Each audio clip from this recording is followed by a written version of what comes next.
Hello friends, എല്ലാവർക്കും നമസ്കാരം. നമ്മളെ രാജ്യത്തിൻ്റെ ഫോറിൻ പോളിസിയെക്കുറിച്ച് ആണ് നമ്മുടെ ഈ വീഡിയോയിൽ നിന്ന് നമ്മൾ വളരെ ബ്രീഫായിട്ടൊന്ന് ഡിസ്കസ് ചെയ്യുന്നത്. അതായത് നമുക്ക് ഈ ഇറാൻ വാറുമായിട്ട് അല്ലെങ്കിൽ ഇറാനുമായിട്ടുള്ള റിലേഷൻ, നമ്മളും വാഷിങ്ടണുമായിട്ടുള്ള അമേരിക്കയുമായിട്ടുള്ള റിലേഷൻഷിപ്പ്, ഇതിനൊക്കെ ബേസ് ചെയ്ത് നമ്മളുടെ ഫോറിൻ പോളിസി വാഷിങ്ടൻ്റെ റൂൾ അനുസരിച്ച്, അതായത് അമേരിക്കയുടെ റൂൾ അനുസരിച്ചിട്ട് നമ്മൾ എങ്ങനെ ഫങ്ഷൻ ചെയ്താൽ നമുക്ക് ഉണ്ടാകാവുന്ന കോസ്റ്റ് അല്ലെങ്കിൽ നമുക്കുണ്ടായിട്ടുള്ള കോസ്റ്റ് എന്തുമാത്രം നമുക്ക് എന്താ പറയുന്നത് നഷ്ടങ്ങൾ ഉണ്ടായിട്ടുണ്ട് എന്നുള്ള ഒരു കാര്യമാണ് നമ്മൾ ഈ വീഡിയോക്കത്തിൽ പരിഗണിക്കുന്നത്. അതായത് നമുക്കറിയാം, ഈ കഴിഞ്ഞ മാസം ഫെബ്രുവരി മാസത്തിൽ ഏകദേശം ഇന്ത്യയും അമേരിക്കയും തമ്മിൽ ട്രേഡ് ഡീൽ ഉണ്ടായിട്ടുണ്ട്. ആ ട്രേഡ് ഡീൽ ഉണ്ടായതിൻ്റെ സാഹചര്യങ്ങളും അല്ലെങ്കിൽ അതിൻ്റെ ഹിസ്റ്ററിയൊക്കെ നമുക്കറിയാം. ട്രംപ് രണ്ടാമത്തെ സെക്കൻഡ് അഡ്മിനിസ്ട്രേഷൻ, അതായത് ട്രംപിൻ്റെ രണ്ടാമത്തെ അഡ്മിനിസ്ട്രേഷൻ വന്നതിന് ശേഷം ഇന്ത്യയോടുള്ള നിലപാടുകളും അല്ലെങ്കിൽ സാമ്പത്തികമായിട്ട് ഇന്ത്യയെ ചോക്ക് ചെയ്യാൻ വേണ്ടി ടാരിഫ് ഏർപ്പെടുത്തിയതും മറ്റു രീതിയിലുള്ള സമ്മർദ്ദ തന്ത്രങ്ങളും ഭീഷണികളും ഒക്കെ തന്നെ നമ്മൾ കാണുകയും അതിൻ്റെ ഫലമായിട്ട് കുറേ മാസങ്ങൾക്ക് ശേഷം ഇന്ത്യ അമേരിക്കയും തമ്മിൽ ഒരു ട്രേഡ് ഡീൽ, അതായത് ഈ ഒരു ഇൻ്ററിം ട്രേഡ് ഡീലാണ്, എന്നുവെച്ചാൽ ഇടക്കാലം, എന്നുവെച്ചാൽ ഫൈനലായിട്ടുള്ള അല്ലെങ്കിൽ പൂർണ്ണമായിട്ടുള്ളൊരു ഫ്രീ ട്രേഡ് അഗ്രിമെൻറ്റിലേക്ക് അതിനെ ഇതിലെ കൊണ്ടെത്തിച്ചിട്ടില്ല. ഒരു ഇൻ്ററിം ട്രേഡ് ഡീലാണ്, താൽക്കാലികമായിട്ടുള്ള ഒരു ട്രേഡ് ഡീൽ ഇന്ത്യയും അമേരിക്കയും തമ്മിൽ കൺക്ലൂഡ് ചെയ്തു. അപ്പോൾ അതിന് ശേഷം പെട്ടെന്ന് തന്നെ നമുക്കറിയാം, ഈ റഷ്യയുടെയും ഇറാൻ്റെയും ഓയിൽ കൊണ്ടുപോയി കൊണ്ടിരുന്ന 3 ടാങ്കേഴ്സ്, അതായത് അമേരിക്കയുടെ സാങ്ഷൻസ് ഉണ്ടായിരുന്ന 3 ടാങ്കേഴ്സ് ഇന്ത്യ അമേരിക്കയുടെ നിർദ്ദേശപ്രകാരം ആണ് അത് നമ്മൾ പിടിച്ചെടുത്തത്. അപ്പോൾ തീർച്ചയായിട്ടും ഇന്ത്യക്കത് തീർച്ചയായിട്ടും ഇറാനുമായിട്ടുള്ള റഷ്യയായിട്ടുള്ള ബന്ധങ്ങളുടെ അടിസ്ഥാനത്തിൽ, അല്ലെങ്കിൽ നമുക്ക് അങ്ങനൊരു പ്രവൃത്തി നമ്മളുടെ ഭാഗത്തുനിന്ന് ഉണ്ടാകേണ്ട ആവശ്യമൊന്നുമില്ല. പക്ഷേ വാഷിങ്ടൺ മീൻസ് അമേരിക്കയുടെ ഭാഗത്തുനിന്ന് വളരെ ശക്തമായിട്ടുള്ള സമ്മർദ്ദം ഉണ്ടാകുമ്പോഴാണ് നമുക്ക് ഇതുപോലുള്ള കാര്യങ്ങൾ, എന്നുവെച്ചാൽ നമ്മളുടെ രാജ്യത്തിൻ്റെ പോലും പരമാധികാരത്തെ വെല്ലുവിളിക്കുന്ന തരത്തിലുള്ള ഇടപെടലുകൾ ആണെന്ന് നമുക്ക് വളരെ കൃത്യമായിട്ട് മനസ്സിലാക്കാൻ സാധിക്കും. അപ്പോൾ ഇങ്ങനെയുള്ള കാര്യങ്ങൾ തീർച്ചയായിട്ടും ഇതൊരു തുടർക്കഥയാവുമ്പോൾ നമ്മുടെ രാജ്യത്തിൻ്റെ പരമാധികാരത്തെ അത് എത്രത്തോളം ബാധിച്ചിട്ടുണ്ട്, അല്ലെങ്കിൽ അത് ഇനിയും നമ്മുടെ മുമ്പോട്ടുള്ള ഇതുപോലുള്ള അമേരിക്കയുടെ ഇടപെടലുകളും അല്ലെങ്കിൽ അമേരിക്കയുടെ താല്പര്യങ്ങൾക്കനുസരിച്ച് നമ്മുടെ ഫോറിൻ പോളിസിയൊക്കെ തന്നെ നമ്മൾ എന്താണ് പറയുന്നത് ഈ രൂപീകരിക്കാൻ ആണ് താല്പര്യപ്പെടുന്നതെങ്കിൽ അത് ഇന്ത്യക്ക് ഇതിലും കൂടുതൽ വില നൽകേണ്ടി വരും എന്നുള്ള കാര്യത്തിൽ സംശയമൊന്നുമില്ല. അപ്പോൾ ഈ പറഞ്ഞ ഒരു ആക്ടിവിറ്റി അല്ലെങ്കിൽ ഒരു പ്രവൃത്തി ഇന്ത്യയുടെ ഭാഗത്തു നിന്നുണ്ടായിട്ടുണ്ട്. ഇപ്പോൾ നമുക്കറിയാം, വളരെ ലേറ്റസ്റ്റായിട്ട് ട്രംപ് പൊതുവേ പത്രമാധ്യമങ്ങളിലും അല്ലെങ്കിൽ നമ്മൾ യൂട്യൂബിലൊക്കെ കണ്ട പല വീഡിയോകളുടെയും ടോപ്പിക് എന്ന് പറഞ്ഞു കഴിഞ്ഞാൽ ഇറാൻ്റെ മുകളിലുള്ള സാങ്ഷൻ അമേരിക്ക മയപ്പെടുത്തി അല്ലെങ്കിൽ സാങ്ഷൻ എടുത്ത് മാറ്റി എന്നൊക്കെയാണ്. അത് പൂർണ്ണമായിട്ടും ശരിയല്ല, ഭാഗികമായിട്ടും ശരിയാണത്. എന്ന് പറഞ്ഞാൽ ഈ സ്ട്രെയിറ്റ് ഓഫ് ഹോർമൂസുമായിട്ട് ബന്ധപ്പെട്ട് ഒത്തിരി കപ്പലുകൾ ഇപ്പോൾ അവിടെ സ്റ്റക്കായി കിടപ്പുണ്ട്. കാരണം അങ്ങോട്ടും ഇല്ല ഇങ്ങോട്ടും ഇല്ലാത്ത അവസ്ഥയിൽ ഒത്തിരി മർച്ചൻ്റ് ഷിപ്സ്, അതായത് ക്രൂഡ് മാത്രമല്ല മറ്റ് പല സാധനങ്ങളും മെർച്ചൻഡൈസും കൊണ്ടുവന്ന ഷിപ്പുകളൊക്കെ തന്നെ നമ്മൾ കടലിൽ ഇപ്പോൾ അത് എന്താ പറയുന്നത് അവർക്ക് അങ്ങോട്ടും ഇങ്ങോട്ടും പോകാൻ പറ്റാത്തൊരവസ്ഥയിൽ ഇരിക്കുകയാണ്. അപ്പോൾ അതുകൊണ്ട് ഈ പറഞ്ഞ ക്രൂഡ് ഓയിൽ ആയിട്ട് ബന്ധപ്പെട്ട ഷിപ്പുകളുടെ ഇറാനിയൻ ഷിപ്പല്ല, ഇറാനിൽ നിന്നും ഈ പറഞ്ഞ ക്രൂഡ് ഓയിലുമായിട്ട് യാത്ര ചെയ്തിട്ടുള്ള എന്നാൽ ഇപ്പോൾ കടലിൽ കിടക്കുന്ന ഈ കപ്പലുകൾക്ക് മാത്രം ഇളവുകൾ കൊടുത്തുകൊണ്ടാണ് ആ സാങ്ഷൻസ് വേവ് ഓഫ് ചെയ്തിട്ടുണ്ട് താൽക്കാലികമായിട്ട്. അതെന്തിനാണെന്ന് ചോദിച്ചു കഴിഞ്ഞാൽ, ട്രംപ് പറയുന്നത് കാരണം ഗ്ലോബൽ ഓയിൽ മാർക്കറ്റിലെ ഈ പറഞ്ഞ യുദ്ധത്തിൻ്റെ രൂക്ഷമായിട്ടുള്ള എന്താ ഒരു ഭയങ്കര ഷോക്ക് ഉണ്ടാകുക, എന്നുവെച്ചാൽ ഓയിൽ പ്രൈസ് മുകളിലോട്ട് പോകാതിരിക്കാൻ വേണ്ടി. കാരണം ഓയിലിൻ്റെ സപ്ലൈ ഉണ്ടാകുമ്പോൾ മാർക്കറ്റിലേക്ക് തീർച്ചയായിട്ടും ഓയിൽ പ്രൈസ് കൂടാനുള്ള സാധ്യത കുറവാണ്. അപ്പോൾ അതിനെ ഒന്ന് ഈസ് ഓഫ് ചെയ്യാൻ വേണ്ടിയാണ് ഇപ്പോൾ ഇങ്ങനൊരു ടെമ്പററി എന്ന് പറയുന്നത്, ഒരു ലിറ്റിൽ നോട്ടീസ് റിവേഴ്സൽ എന്നാണ് ഞാൻ പറയുന്നത്.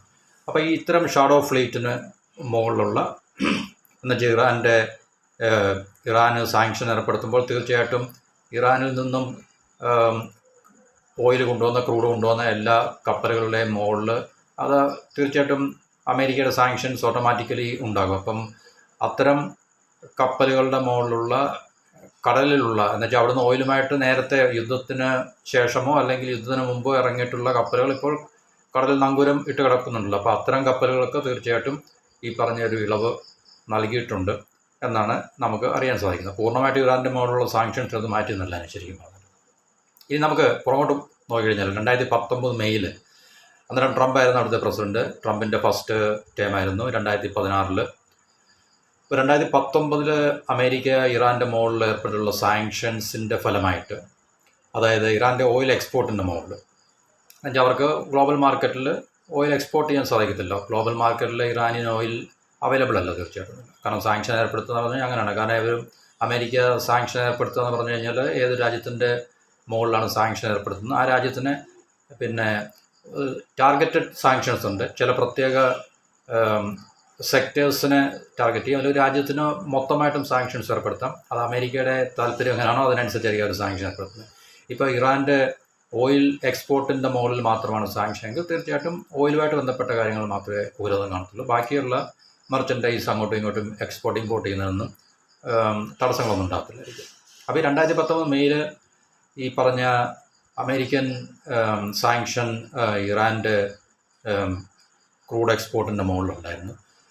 അപ്പം അത് ഇന്ത്യയെ സംബന്ധിച്ച് ഇന്ത്യ ഇറാനിൽ നിന്നും നമുക്ക് ഏറ്റവും നമ്മളുടെ രണ്ടാമത്തെ ബിഗസ്റ്റ് സപ്ലയറായിട്ട് ആ കാലഘട്ടത്തിൽ ഇറാനായിരുന്നു. ഡിസ്കൗണ്ടഡ് പ്രൈസിൽ നമുക്ക് ഓയിലും ഇറാനിൽ നിന്ന് ലഭിക്കുന്നുണ്ടായിരുന്നു. അപ്പോൾ അമേരിക്കയുടെ ഈ വിരട്ടിൽ അല്ലെങ്കിൽ ഭീഷണിക്ക് വഴങ്ങിയിട്ട് നമ്മൾ ഇറാനിൽ നിന്നും ഓയിൽ വാങ്ങിക്കുന്ന കുറച്ച് കൊണ്ടുവന്നിട്ട് അത് ഏകദേശം പൂർണ്ണമായിട്ടും നമ്മൾ ഇറാനിൽ നിന്നും ഓയിൽ വാങ്ങിക്കാത്ത ഒരവസ്ഥയിലേക്ക് എത്തിച്ചേർന്നു. അപ്പോൾ നമുക്കറിയാം ഇന്ത്യയെപ്പോലുള്ള രാജ്യത്തിന് ഞാൻ പല വീഡിയോയിൽ പറഞ്ഞിട്ടുണ്ട്, നമുക്കെന്നല്ല ലോകത്തിലെ എല്ലാ രാജ്യങ്ങൾക്കും എനർജി വളരെ അത്യാവശ്യമാണ്. കാരണം എനർജിയാണ് എല്ലാ രാജ്യങ്ങളുടെയും അടിസ്ഥാന ഘടകം എന്ന് പറഞ്ഞാൽ. എനർജി ഇല്ല ഒരു രാജ്യത്തിനും റൺ ചെയ്യാൻ സാധിക്കത്തില്ല. അത് അമേരിക്ക മുതൽ ഇങ്ങോട്ട് സൊമാലിയ വരെയുള്ള ഏറ്റവും പട്ടിണിയും ദാരിദ്ര്യമുള്ള ആഫ്രിക്കയിലെ രാജ്യങ്ങൾ വരെ ഓയിലില്ലാതെ, ക്രൂഡ് ഓയിലില്ലാതെ, എനർജി ഇല്ലാതെ ഒരിക്കലും അവരുടെ രാജ്യത്തെ അല്ലെങ്കിൽ അവരുടെ എക്കോണമിയെ ഒന്നും റൺ ചെയ്യാൻ സാധിക്കത്തില്ല. അപ്പോൾ ഇന്ത്യയെ സംബന്ധിച്ച്, ഈവൻ ചൈനയെ സംബന്ധിച്ച്, അമേരിക്കയെ സംബന്ധിച്ച്, എല്ലാ രാജ്യങ്ങളെ സംബന്ധിച്ചും ഈ പറഞ്ഞ ഫോസിൽ ഫ്യൂവൽ ഇപ്പോഴും വളരെ ഒരു ഒഴിവാക്കാൻ പറ്റാത്ത ഘടകമാണ്. കാരണം അതിനുവേണ്ടിയാണല്ലോ നമ്മൾ ഈ കാണുന്ന മൊത്തവും ഈ യുദ്ധങ്ങളും അല്ലെങ്കിൽ കോൺഫ്ലിക്ട്സും സിവിൽ വാറുകളും ഒക്കെ തന്നെ. ഈ എനർജിക്ക് വേണ്ടിയുള്ള, എനർജി എന്ന് പറഞ്ഞാൽ അതിൻ്റെ പല മുഖങ്ങളുണ്ട് അതിന്. കാരണം എനർജി പ്രൊഡ്യൂസ് ചെയ്യുന്ന രാജ്യങ്ങളുണ്ട്, റിസോഴ്സ് റിച്ച് ആയിട്ടുള്ള ഈ ഓയിൽ റിസോഴ്സുള്ള. ഇപ്പോൾ Saudi, Venezuela, Iraq, Iran, Russia ഇതുപോലുള്ള രാജ്യങ്ങൾ. ഇത് കൺസ്യൂം ചെയ്യുന്ന രാജ്യങ്ങളുണ്ട്.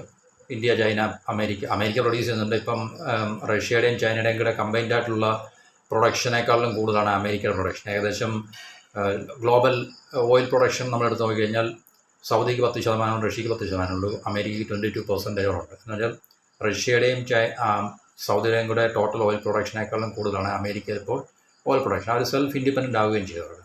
ഇപ്പോൾ അവർക്ക് മിഡിൽ ഈസ്റ്റ് അല്ലെങ്കിൽ മറ്റ് രാജ്യങ്ങളിലെ ഓയിലിനെ അമേരിക്കയ്ക്ക് ഡിപ്പെൻഡ് ചെയ്യേണ്ട ആവശ്യമില്ല. അതുകൊണ്ട് LNG ഗ്യാസിൻ്റെ കാര്യത്തിലൊക്കെ അവർ നെറ്റ് എക്സ്പോർട്ടറാണ് ശരിക്കും പറയുന്നത്.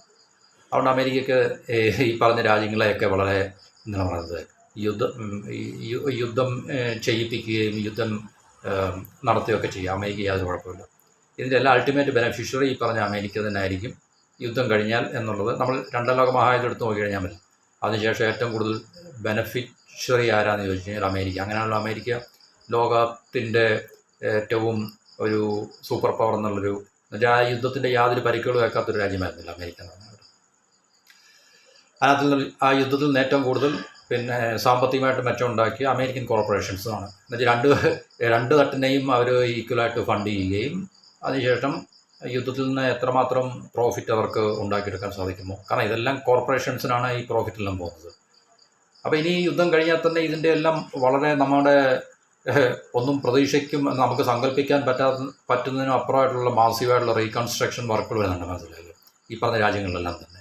ഗൾഫ് രാജ്യങ്ങളിലും ഈവൻ ഇറാൻ, ഈ കോൺടാക്റ്റുള്ള അമേരിക്കയും അല്ലെങ്കിൽ അതുപോലുള്ള രാജ്യങ്ങൾക്ക് അവിടുത്തെ വലിയ കോർപ്പറേഷൻസിനെ കിട്ടാൻ പോകുന്നുണ്ട്. ഓക്കെ, അത് മറ്റൊരു ടോപ്പിക്ക്. അപ്പോൾ ഞാൻ പറഞ്ഞ 2019 ഈ ഒരു കേസ് ഇന്ത്യയെ സംബന്ധിച്ച് വളരെ ഒരു സെറ്റ് ബാക്കായിരുന്നു.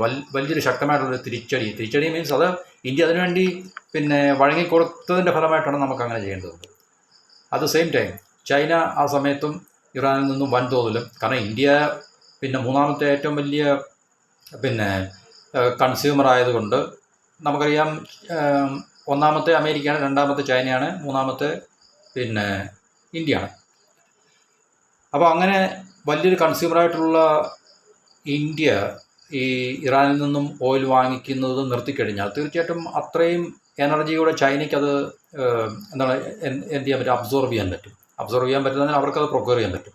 ഇപ്പോൾ ചൈന ഈ പറഞ്ഞ സാങ്ഷനെ അമേരിക്കയുടെ ഭീഷണിയെ അല്ലെങ്കിൽ അമേരിക്കയുടെ ഭീഷണിക്ക് മുമ്പിൽ മുട്ടുമടക്കുകയോ അല്ലെങ്കിൽ ആ സാങ്ഷൻ ഇന്ത്യ കാണിച്ചതുപോലെ ഇറാനിൽ നിന്ന് ഓയിൽ വാങ്ങിക്കാതെ പിന്മാറുകയൊന്നും ചെയ്തിട്ടില്ല. അതിലെ ബ്ലെസ്സിങ് ഇൻ ഡിസ്കേസ് എന്ന് നമ്മൾ പറയുന്നത് എന്ന് വെച്ചാൽ ഉർവശി ശാപ ഉപകാരം എന്ന് പറഞ്ഞാൽ ചൈനയെ സംബന്ധിച്ചത് ഏറ്റവും കൂടുതൽ എന്ന് പറയുന്നത് പ്രയോജനകരമായി. കാരണം ഇന്ത്യ മേടിക്കുന്ന നടത്തിയപ്പോൾ അത്രയും കൂടെ ഓയിൽ ചൈനയ്ക്ക് ഈസിയായിട്ട് ഇറാനിൽ നിന്നും പ്രൊക്യൂർ ചെയ്യാൻ സാധിച്ചിട്ടുണ്ട്, അതും ഡിസ്കൗണ്ടഡ് പ്രൈസിൽ. അപ്പോൾ ചൈനയെ സംബന്ധിച്ച് ഏറ്റവും ഭയങ്കരമായിട്ടുള്ളൊരു ഗെയിൻ ആയിരുന്നു. കാരണം അത്രയും കൂടെ എനർജി അവർക്ക് ലഭിക്കും. ഇപ്പം നമുക്കറിയാം, എനർജി ഒരു രാജ്യത്തെ സംബന്ധിച്ച് പ്രത്യേകിച്ച് സമ്പദ് വ്യവസ്ഥയിൽ സാമ്പത്തികമായിട്ട് വളർന്നുകൊണ്ടിരിക്കുന്ന ഇൻഡസ്ട്രിയലൈസേഷൻ നടക്കുന്ന ഒരു രാജ്യത്താണെങ്കിൽ അവരെ സംബന്ധിച്ച് എനർജി വളരെ അത്യാവശ്യമാണ്. അപ്പോൾ കൂടുതൽ എനർജി അവർക്ക് കിട്ടുമ്പോൾ അവരുടെ വ്യവസായവൽക്കരണത്തിന്, അവരുടെ സമ്പദ് വ്യവസ്ഥയുടെ വളർച്ചയ്ക്ക് അത് കൂടുതൽ ഉപകാരപ്രദമായിട്ട് മാറുന്നൊരു എന്താണ് പറയുന്നത് റിസോഴ്സാണ് ശരിക്കുന്നത്. അപ്പോൾ ഇന്ത്യയെ സംബന്ധിച്ച് നമ്മൾ ആ അവസരവും നഷ്ടപ്പെടുത്തി. പിന്നെന്ന് പറഞ്ഞാൽ ഇപ്പം നമ്മൾ ഇറാൻ്റെ ഇപ്പോൾ ഈ പറഞ്ഞ ക്രൂഡിൻ്റെ മേളിലുള്ള സാങ്ഷൻ്റെ കാര്യം നമ്മൾ പറഞ്ഞു. ഈ ഷാഡോ ഫ്ലീറ്റ്, അതായത് കടലിൽ കിടക്കുന്ന കപ്പലുകളുടെ മുകളിലുള്ള ഈ പറഞ്ഞ സാങ്ഷൻ അമേരിക്ക ഒന്ന് ഇളവ് ചെയ്തിട്ടുണ്ട്. ഇപ്പോൾ ഇളവ് ചെയ്തപ്പോൾ ഇന്ത്യ ഇറാൻ്റെ അടുത്തേക്ക് ഓടി ചെന്നിട്ട് ഈ പറഞ്ഞ ഓയിൽ മേടിക്കാൻ വേണ്ടി, ക്രൂഡ് മേടിക്കാൻ വേണ്ടി ഇപ്പോൾ ശ്രമം നടന്നിട്ടുണ്ടെന്നാണ് നമുക്കറിയാൻ സാധിക്കുന്നത്. അപ്പോൾ ഇറാൻ പറഞ്ഞു തീർച്ചയായിട്ടും ഈ കടലിൽ കിടക്കുന്ന അല്ലെങ്കിൽ കടലിലുള്ള ഓയിൽ വിൽക്കാനായിട്ട് ഓയിലൊന്നുമില്ല, അതുപോലെ ഞങ്ങൾക്കിപ്പോൾ എക്സ്പോർട്ട് ചെയ്യാൻ വേണ്ടി സർപ്ലസ് ഒന്നുമില്ലെന്നാണ് ഇപ്പോൾ ഇറാൻ്റെ ഭാഗത്തു നിന്നുള്ള ഒരു റെസ്പോൺസ് എന്നാണ് നമുക്കറിയാൻ സാധിക്കുന്നത്. അപ്പോൾ ഈ അവസരം കൂടെ നമുക്ക് നഷ്ടമായി തീർച്ചയായിട്ടും. ഇറാൻ ഇപ്പോൾ അതിന് തയ്യാറല്ല. കാരണം ചൈന ഒരുപക്ഷെ മേടിക്കാൻ ഉണ്ട്, അതുകൊണ്ട് ചൈനയ്ക്ക് കൊടുക്കേണ്ട ആവശ്യമുള്ള ഒരു പക്ഷേ ഇറാനെ സംബന്ധിച്ചാണല്ലോ. കാരണം ഇതിന് ശേഷം നമ്മളീ പറഞ്ഞ 2019 സാങ്ഷന് ശേഷം ഇറാൻ്റെ 80% മുകളിലും എനർജി ഈ എക്സ്പോർട്ട് അല്ലെങ്കിൽ ക്രൂഡ് എക്സ്പോർട്ട് അല്ലെങ്കിൽ പെട്രോളിയം ഓയിൽ എക്സ്പോർട്ട് അബ്സോർബ് ചെയ്തുകൊണ്ടിരുന്നത് ചൈനയാണ്. ഒരു രാജ്യത്തിൻ്റെ ഇത്രയും വലിയ ഒരു രാജ്യത്തിൻ്റെ പെട്രോളിയം പ്രൊഡക്ഷൻ്റെ എക്സ്പോർട്ടിൻ്റെ 80% മുകളിൽ ഒരു രാജ്യം മേടിക്കുക എന്ന് പറഞ്ഞു കഴിഞ്ഞാൽ അത് നിസ്സാര കാര്യമൊന്നുമില്ല ശരിക്കും പറഞ്ഞു കഴിഞ്ഞാൽ. ഇപ്പോൾ ചൈനയെ സംബന്ധിച്ച് അവരുടെ പെട്രോളിയം റിസർവ് എന്ന് പറഞ്ഞാൽ ഭയങ്കരമായിട്ട് അവർക്ക് പെട്രോളിയം റിസർവ് ഉണ്ട്. ഇന്ത്യയെ സംബന്ധിച്ച് നമുക്ക് പെട്രോളിയം റിസർവ് ഉണ്ട്, പക്ഷേ അത് അത്ര ഈ ഒരു ക്രൈസിസ് വളരെ രൂക്ഷമായിട്ട് മുന്നോട്ട് പോവുകയാണെങ്കിൽ ഇന്ത്യയെ സംബന്ധിച്ച് നമുക്ക് എത്ര എന്ന് പറഞ്ഞാൽ നമ്മുടെ കയ്യിലൊന്നുമില്ല, റിസർവ് ഇല്ലെന്നല്ല പറയുന്നത്. എന്നാൽ തന്നെയും ഈ ചൈനയ്ക്ക് ഉണ്ടാക്കിയെടുക്കാൻ കഴിഞ്ഞ അത്ര ഒരു പെട്രോളിയം റിസർവ് ഒന്നും ഇന്ത്യക്ക് ഉണ്ടാക്കിയെടുക്കാൻ സാധിച്ചിട്ടില്ല. കാരണം ഒന്നാമത്തെ കാര്യം ഈ സാങ്ഷൻസ്, ഉപരോധം, നമ്മളതിനെ പേടിച്ചും അവരുടെ ഭീഷണിക്ക് വഴങ്ങിയൊക്കെ നമുക്ക് കിട്ടിക്കൊണ്ടിരുന്ന ഓയിലിൻ്റെ ഫ്ലോ നമ്മുടെ രാജ്യത്തേക്ക് നിൽക്കുകയുണ്ടായി. അപ്പോൾ തീർച്ചയായിട്ടും ഈ ഒരു 2019 എന്ന് പറയുമ്പോൾ ഇപ്പോൾ ഈ 6 വർഷം കൊണ്ട് നമുക്ക് തീർച്ചയായിട്ടും ഇറാനിൽ നിന്ന് നമുക്ക് ഈ ഡിസ്കൗണ്ട് പ്രൈസിൽ വളരെ ഗണ്യമായ തോതിൽ ഓയിൽ വാങ്ങിക്കാൻ സാധിക്കുമായിരുന്നെങ്കിൽ ഇന്ത്യയെ സംബന്ധിച്ച് എന്തുമാത്രം ഓയിൽ നമുക്ക് ലഭിച്ചേനെ. അതുപോലെ തന്നെ മിഡിൽ ഈസ്റ്റിൽ നമ്മൾ സൗദി, ഇറാഖ് ഇതുപോലുള്ള രാജ്യങ്ങളെ ഡിപ്പെൻഡ് ചെയ്യുന്നുണ്ട്, വാങ്ങിക്കുന്നുണ്ട്. പിന്നെ റഷ്യ യുക്രൈൻ യുദ്ധം തുടങ്ങിയ ശേഷം റഷ്യയിൽ നിന്ന് നമ്മൾ കൂടുതൽ ഡിസ്കൗണ്ട് പ്രൈസിൽ എണ്ണ വാങ്ങിക്കുന്ന ഒരു രാജ്യമായിട്ട് മാറിയിരുന്നു. അതും അമേരിക്കയുടെ സമ്മർദ്ദത്തിൻ്റെ ഫലമായിട്ട് നമ്മളതും വിടുകയുണ്ടായി. അപ്പോൾ ഇതെല്ലാം ഇന്ത്യയെ സംബന്ധിച്ച് നമ്മുടെ രാജ്യത്തിൻ്റെ ഒരു എനർജി സെക്യൂരിറ്റി അല്ലെങ്കിൽ ഇതൊക്കെ നമ്മൾ വിചാരിക്കുന്ന രീതി അത്ര നിസ്സാരമായിട്ടുള്ള കാര്യമല്ല. കാരണം ഇത്രയും നമ്മൾ എന്നുവെച്ചാൽ 70-കളിലെ ഇന്ത്യ അല്ലല്ലോ ഇപ്പോൾ 2026 നമ്മൾ ഇന്ത്യ എന്ന് പറഞ്ഞാൽ. നമ്മളൊത്തിരി വളരുകയും സാമ്പത്തിക ഭദ്രത എന്ന് പറയുന്നത് നമുക്കിപ്പോഴും പൂർണ്ണമായിട്ട് ഒരു ഡെവലപ്ഡ് രാജ്യമായിട്ടില്ലെങ്കിൽ തന്നെയും ഒത്തിരി അച്ചീവ്മെൻറ്റ്സ്, നേട്ടങ്ങൾ ഉണ്ടാക്കിയെടുത്ത രാജ്യമാണ് നമ്മൾ. അപ്പോൾ അങ്ങനെയുള്ള രാജ്യത്തിന് തീർച്ചയായിട്ടും അമേരിക്ക പോലുള്ള രാജ്യത്തിനെ ഭയപ്പെടുക അല്ലെങ്കിൽ അവരുടെ സമ്മർദ്ദത്തിനും ഭീഷണിക്കും നമ്മൾ വഴങ്ങി നമ്മുടെ സ്വതന്ത്ര പരമാധികാര വിദേശ നയങ്ങളെ നമ്മൾ അടിയറവ് വയ്ക്കാന്നൊക്കെ പറഞ്ഞു കഴിഞ്ഞാൽ അത് നമുക്ക് അതിനെ ജസ്റ്റിഫൈ ചെയ്യാൻ സാധിക്കുമോ എന്നുള്ളത് ഇന്നത്തെ ഇന്ത്യയുടെ ഒരു നില വെച്ചിട്ട് നമ്മളതിനെ ഒന്ന് അസസ് ചെയ്യുക എന്നുള്ളത് വളരെ ഇമ്പോർട്ടൻ്റ് ആണ്. അപ്പോൾ അതുപോലെ തന്നെ തീർച്ചയായിട്ടും ഈ പറഞ്ഞ ഇറാൻ അഥവാ ഓയിൽ തരുവാണെങ്കിൽ തന്നെയും ഇപ്പോൾ ഈ പറഞ്ഞ ഈ സാങ്ഷൻ എടുത്ത് മാറ്റിയ ഈ ഒരു അവസരത്തിൽ, അതായത് വളരെ സെലക്റ്റീവായിട്ടുള്ള ഈ സാങ്ഷൻ എടുത്ത് മാറ്റിയതല്ല, ഇറാൻ നമുക്ക് ഡിസ്കൗണ്ട് പ്രൈസിൽ തീർച്ചയായിട്ടും തരുമെന്നുള്ള പ്രതീക്ഷയും വേണ്ട. അതിന് അവരുടെ അടുത്ത് തയ്യാറാകത്തുമില്ല. കാരണം ഇറാൻ പറയുന്നത് ഇന്ത്യ ഇറാൻ്റെ ഏറ്റവും വേണ്ടപ്പെട്ട രാജ്യമാണ്, സുഹൃത്ത് രാജ്യമാണെന്നൊക്കെ ഇറാൻ പറയുന്നുണ്ടെങ്കിലും തീർച്ചയായിട്ടും അവർക്ക് പല കാര്യങ്ങളും ഓർമ്മയിലുണ്ട്, പല കാര്യങ്ങളും അവർക്ക് തീർച്ചയായിട്ടും അറിയുകയും ചെയ്യാറുണ്ട്. ഈ റീസെൻ്റായിട്ട് നടന്ന സംഭവങ്ങളൊക്കെ തന്നെ. അപ്പോൾ ഈ പറഞ്ഞ കാര്യങ്ങളൊക്കെ കണക്കിലെടുക്കുമ്പോൾ അതുപോലെ തന്നെ റഷ്യയുടെ കാര്യത്തിൽ നമുക്കറിയാം, യുദ്ധം തുടങ്ങിയതിന് ശേഷം നമ്മളെക്കൊണ്ട് ട്രേഡ് ഡീൽ ഒപ്പിടിപ്പിക്കാൻ വേണ്ടി ട്രംപിൻ്റെ പ്രധാനപ്പെട്ട കണ്ടീഷൻ എന്തായിരുന്നു? നമ്പർ 1 കണ്ടീഷൻ, നമ്മൾ റഷ്യയിൽ നിന്ന് ഓയിൽ വാങ്ങിക്കുന്നത് നിർത്തുക എന്നുള്ളതാണ് പ്രധാനമായിട്ടും. അപ്പോൾ അത് നമ്മൾ കീഴടങ്ങി, നമ്മളതിന് വഴങ്ങിക്കൊടുത്തു. അങ്ങനെ ട്രേഡ് ഡീൽ നമ്മൾ ഒപ്പിട്ടു. അതിനുശേഷം യുദ്ധം തുടങ്ങിയതിന് ശേഷം ഇന്ത്യയുടെ എന്താണ് പറയുന്നത്, ഈ ബുദ്ധിമുട്ടൊക്കെ കണ്ടിട്ട് 30 ദിവസത്തെ ഇളവ് റഷ്യയിൽ നിന്നും, എന്നുവെച്ചാൽ അതും തീർച്ചയായിട്ടും അവിടുന്ന് ഈ പറഞ്ഞ പോലെ തന്നെ പുറപ്പെട്ട കപ്പലുകൾക്ക് മാത്രമേ ഉള്ളൂ. ശരിക്കും പറഞ്ഞു കഴിഞ്ഞാൽ 30 ദിവസത്തെ ഇളവുകൾ നമുക്ക് തന്നിട്ടുണ്ട്. ആ 30 ദിവസം കഴിഞ്ഞ് നമുക്ക് ട്രംപിൻ്റെ തീരുമാനം എന്തായിരിക്കും നമുക്കറിയത്തില്ല. അപ്പോൾ അതുകൊണ്ട് തീർച്ചയായിട്ടും നമുക്ക് ഈ പറഞ്ഞ ഇതുപോലുള്ള നമ്മളുടെ ഏറ്റവും ഈ സ്ട്രാറ്റജിക്കായിട്ടുള്ള രാജ്യത്തിൻ്റെ വിഷയങ്ങളിൽ അമേരിക്കയെപ്പോലുള്ള രാജ്യം എന്ന് പറഞ്ഞാൽ അമേരിക്കയാണല്ലോ എല്ലാം ഇടപെടുന്നത്. മറ്റു രാജ്യങ്ങളൊന്നും ഇത്രയും ശക്തമായിട്ടും വളരെ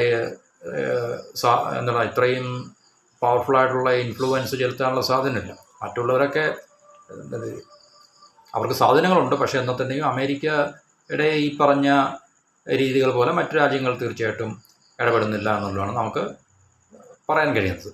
അപ്പോൾ ഈ അമേരിക്കയുടെ ഈ പറഞ്ഞ ആവശ്യങ്ങൾ എന്നുവെച്ചാൽ അവരുടെ താല്പര്യങ്ങൾക്ക് നമ്മൾ വിധേയമാകുക എന്ന് പറഞ്ഞു കഴിഞ്ഞാൽ ഇന്ത്യക്ക് ഇനി മുമ്പോട്ടുള്ള യാത്ര ഈ അടുത്ത സമയത്ത് നമ്മൾ കണ്ടാണ്.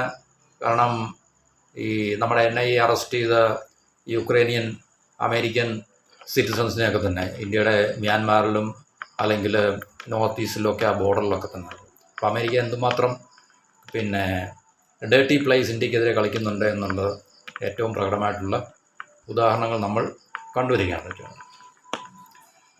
അപ്പോൾ അതുകൊണ്ട് നമുക്ക് തീർച്ചയായിട്ടും ഇന്ത്യയെ സംബന്ധിച്ച് ഈ സ്ട്രൈറ്റ് ഓഫ് ഹോർമൂസിനെ ഡിപ്പെൻഡ് ചെയ്യുക എന്നുള്ളത് വളരെ അത്യാവശ്യമാണ്. അപ്പോൾ അവിടുത്തെ ഈ ക്രൈസിസ് നിലനിൽക്കുന്നത് ഇന്ത്യയുടെ എനർജി സെക്യൂരിറ്റിയെ വളരെ നെഗറ്റീവായിട്ട് ബാധിക്കും എന്നുള്ള കാര്യത്തിൽ സംശയമൊന്നുമില്ല.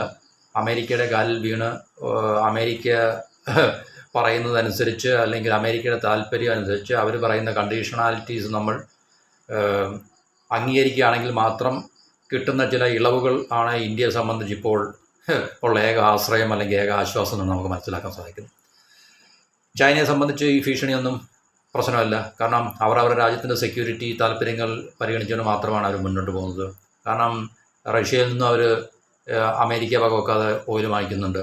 ഇഷ്ടം പോലെ ചുറുവിലയ്ക്ക് റഷ്യയിൽ നിന്ന് ഇപ്പോൾ ഇന്ത്യ അവിടെ നിന്ന് നിർത്തിയല്ലോ ഇപ്പോൾ. അപ്പോൾ ആ ഓയിലൂടെ റഷ്യയിൽ നിന്നും ചൈനയ്ക്ക് ലഭിക്കും. ഇറാനിൽ നിന്നും ഓയിൽ ലഭിച്ചുകൊണ്ടിരിക്കുകയാണ്, അവർ മേടിച്ചുകൊണ്ടിരിക്കുകയാണ്. അപ്പോൾ ചൈനയെ സംബന്ധിച്ച് അവരുടെ എനർജി റിസർവും അല്ലെങ്കിൽ ഓയിൽ റിസർവ്, പെട്രോളിയം റിസർവ് എന്നൊക്കെ പറഞ്ഞു കഴിഞ്ഞാൽ ഇന്ത്യക്കാളിലൊക്കെ ഒത്തിരി ഒത്തിരി ഒത്തിരി ഒത്തിരി മുമ്പിലാണ്.